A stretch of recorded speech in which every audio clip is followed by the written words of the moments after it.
In this video, I'm gonna teach you how to use an Xbox controller on Epic Games. It's a very easy process, so make sure to follow along. If you have an Xbox controller connected to your PC and you try to play a game through Epic, and for whatever reason the controller is not picked up automatically and usable, I'm gonna show you a workaround to get it to work. So, Epic has 4 controller support. What this means is that the actual Epic Games Launcher doesn't have any sort of input support for any type of controllers. The game developers have to add the support. So, a workaround that many people use to set up an Xbox controller is to run it through Steam. As weird as this is, you can actually add the Epic Games Launcher to Steam.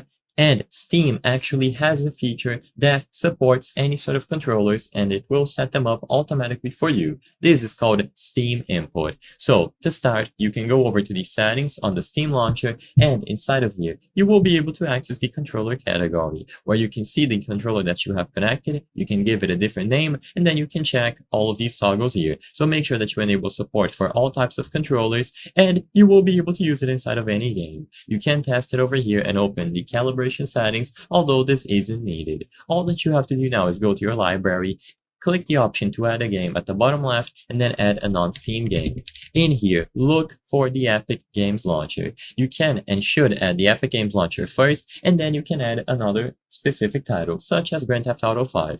Once you have the Epic Games Launcher, click Play through Steam. So if it is currently open, close it down, and you will be able to click Play on Epic Games through Steam. And by doing this, you will launch the Epic Games Launcher with support for controllers because of Steam input. So all that you have to do is add it to Steam and then run it here. You can right-click any game or even the Epic Games Launcher shortcut and go into the controller options to see if Steam input is enabled and good to go.